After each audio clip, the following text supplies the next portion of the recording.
Aujourd'hui, je t'amène faire la visite guidée de mon petit chez moi. Let's go, c'est parti! Donc, c'est une Toyota Sienna 2016 XLE All-Wheel Drive. Puis ça, c'est très important.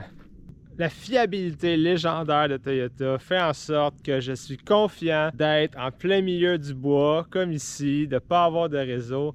Je sais qu'à chaque fois que je vais voir le partir, ça va partir parce que c'est une Toyota. On peut commencer la visite par en avant. Ça, c'est du Reflectix pour mettre dans les fenêtres. Mon sac pour aller prendre ma douche. Ici, c'est de la manière que je recharge mes électroniques quand que je roule. Comme lui, ça va être pour mon cell qui serait là en temps normal. Je charge mon speaker, j'ai mes batteries de GoPro, j'ai mes batteries de drone. J'ai ma console ici dans le milieu où est-ce que j'ai mon drone. Fait ici, c'est là qu'on tombe dans la partie le fun. C'est ici que ça se passe. J'ai une petite tablette avec des cossins. Puis en dessous, j'ai de l'espace pour mettre d'autres cossins.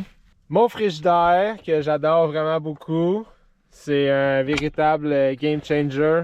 Ici, j'ai mon petit poêle au gaz que j'utilise tout le temps, mais en dessous, j'ai une plaque à induction que j'utilise jamais parce que j'ai pas assez de batterie. Un lavabo, super pratique. En dessous du lavabo, à gauche, ici, j'appelle ça le bordel parce que c'est mes plats, puis mes chaudrons, puis comme tu peux voir, tout est en bordel parce qu'il n'y a aucun rangement de prévu pour ça. Fait que tout se ramasse là. Ici, j'ai ma cruche d'eau. C'est de l'eau que je me sers principalement pour la vaisselle. Ça ici, c'est ma petite pompe. Là. Je sais que c'est dur à voir, là, mais c'est les petites pompes qui vont ces cruches d'eau. Ça marche à batterie. Et là, il y a de l'eau.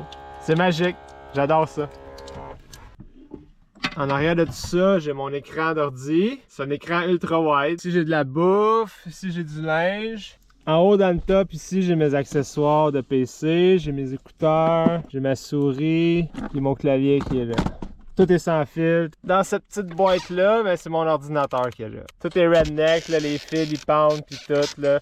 Tu vas voir pendant la visite, le côté redneck est partout, ok? C'est vraiment partout. L'affaire, c'est que quand j'ai construit tout ça, je travaillais, j'avais pas beaucoup de temps. Fait qu'à chaque fois que je travaillais là-dessus, c'était go, go, go, vite, vite, vite. Il fallait que ça se fasse parce que j'avais un road trip de prévu en Colombie-Britannique. Fait que c'est pour ça que tout est sur le plywood. Tout est ordinaire.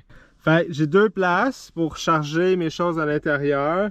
J'ai un panneau ici. J'ai deux prises USB avec une prise 12 volts qui marche sur cette switch-là. Puis j'ai la même switch ici.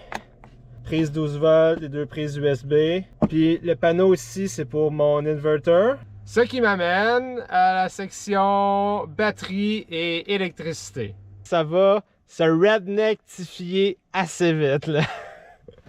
Donc, en dessous du lit, il y a tout le système électrique. Celle-là ici, celle-là et ces deux-là. C'est toutes des batteries que j'ai fabriquées à partir de cellules que j'ai achetées. Les cases sont 3D printées. C'est pour ça que celle-là est pleine de couleurs parce que c'était des fonds de bobine. Ici, j'ai un chargeur à batterie. Si j'ai accès à du courant, c'est ultra redneck. J'ai fait des bus bars ici avec des tuyaux en cop. Ici, j'ai mon inverter 3000 watts qui est beaucoup trop gros. Il va falloir que je descende ça. Plus que l'inverter est gros, plus qu'il va prendre de courant au idle. Fait qu'ici, c'est mon MPPT pour mes panneaux solaires. Puis ici, j'ai une boîte à fuse pour tous les circuits que j'ai installés. Les panneaux solaires, c'est 2 fois 100 watts, mais je fais pas 200 watts avec ça. Là. Le maximum que j'ai, c'est à peu près 130 watts, puis 130, je pense que je suis généreux. Fait que ça, je vais aller changer. Puis évidemment, c'est super redneck comme d'habitude, c'est juste des U-boats qui passent à un cheveu de la carrosserie ici, mais ça y touche pas. Les fils des panneaux, ils sortent en dessous là, ils arrivent là, ils montent ici. Je les ai fait passer dans le cadre jusqu'en dessous. Puis rendu là, ça rentre en dedans puis ça s'en va jusqu'en dessous du lit. La raison pourquoi je les ai passés là, c'est que si tu passes ton fil direct ici, c'est quand il mouille, tu as plus de chances que l'eau rentre en dedans. Éventuellement, il faut que je fasse des trous dans le plafond, mais j'ai pas décidé encore qu'est-ce que je voulais faire. Je l'ai fait de même en attendant de façon redneck. Ici, j'ai mon DC to DC battery charger qui est entièrement redneckifié. Le fil qui branche le DC to DC charge controller, c'est lui ici.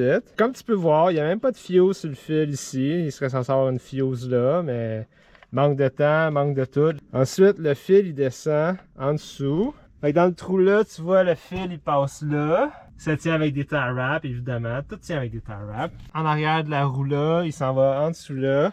Puis là, il y avait déjà un trou qui était fait. Le fil fait juste sortir du plancher comme ça pour s'en aller se brancher là. J'ai pas le temps, vite, on branche ça, puis je suis vraiment content de l'avoir branché parce que les panneaux solaires que j'ai, ils fournissent pas pantoute. En arrière, ça ressemble à ça. Qu'est-ce que j'aime, c'est que là, le lit, dans cette position-là, je peux aller m'asseoir dedans. J'ai m'asseoir comme ça, bien confortable. Je peux manger un snack. Des fois, j'ai la mer en avant de moi, comme ça. Je me trouve toujours des belles places où me stationner. Tant qu'être ici, je viens de remarquer mes petites fans qui est là. Ça, c'est quelque chose que j'ai pris d'un autre projet que j'avais fait. Fait que j'ai pris cette plaque-là, puis j'allais juste rentrer dans la moulure de même. Fait que le fil, il fait rien que rentrer dans la moulure ici. Il passe dans le plafond, puis il sort là. Ça me fait de la petite ventilation. Tu sais, c'est pas la grosse affaire, mais quand il fait très chaud, c'est mieux que rien. Fait que pour avoir accès à la valise, c'est un peu la même chose que par en avant. Le lit, il se plie. Fait que dans la valise, là, j'ai un paquet de cossins, j'ai mon One Wheel ici, j'ai ma chaise, mon sac de hiking. J'ai même un Webasto, sauf que là, j'ai pas envie de tout défaire ça, mais dans le fond là-bas de la valise, il y a un Webasto qui est pas branché encore. Si tu sais pas c'est quoi un Webasto, c'est une chaufferette qui prend le gaz dans le tank à gaz du van, puis qui brûle, qui envoie la chaleur en dedans, mais qui envoie aussi l'exhaust dehors. Ça, c'est très important quand tu es dans une van. Si le docking n'est pas installé encore, puis il n'est pas branché dans le tank à gaz encore. Fait que ça, c'est quelque chose qu'il faut que je fasse. J'ai bien les affaires à faire. Puis c'est un peu pour ça aussi que je fais cette vidéo-là, parce que cet été, je vais stripper le van au complet, je recommence. Puis je vais pouvoir avoir un avant puis un après, ça va être super cool. Bon, anyway, c'est pas fini. Si tu as vu mes autres vidéos, tu sais qu'est-ce qui se cache ici. Dans ce gros sac-là, j'ai mon paddleboard. Puis cette tablette-là, elle sort. Fait que ça, j'aime vraiment ça, d'avoir la tablette qui sort comme ça, parce que c'est beaucoup plus facile de loader puis de déloader mon paddleboard. Si je laisse le sac à l'intérieur puis que je fais juste sortir la tablette, ça me fait une place pour cuisiner. Puis des fois, je cuisine avec des vues exceptionnelles, puis c'est vraiment très agréable. Fait que là, j'ai gardé le meilleur pour la fin, mon setup de gaming. Parce que moi, je suis un gamer, même si je game 98% moins qu'avant. J'aime ça pareil gamer. Le dimanche soir, j'ai ma soirée avec les boys. C'est un setup de gaming extrêmement confortable. Je sais pas si tu as remarqué ici le bras, mais ça ici, c'est ça qui tient le moniteur. J'ai une petite tablette ici que je sors. En dessous de la tablette, il y a un autre bout de bois avec une penture. Ce qui fait que je peux venir la côté là. Je prends ma tablette. Puis je l'amène direct là. Ici, c'est fait pour aller dans le coin là. Fait que là, il faut que je la pogne par en dessous ici. Là, je la lève. Puis je la tire vers moi. Je la tire vers moi comme ça. Direct de même.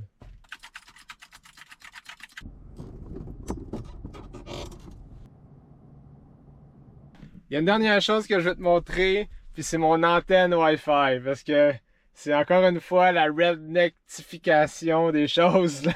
Fait que mon antenne Wi-Fi, d'habitude, est rangée ici. Ça se trouve être une pince de GoPro, puis je l'ai mis avec un bout de tape, puis ça, c'est l'antenne. Fait que qu'est-ce que je fais, c'est que je prends l'antenne, puis je viens la clipper dans le toit ouvrant ici.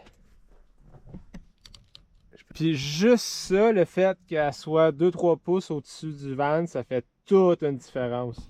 Parce qu'au début, qu'est-ce que je faisais? Je faisais juste prendre l'antenne puis je la mettais sur le toit. Mais je sais pas pourquoi, j'ai acheté cette pince-là, puis à un moment donné, je me suis dit, bon, ben, je vais l'essayer.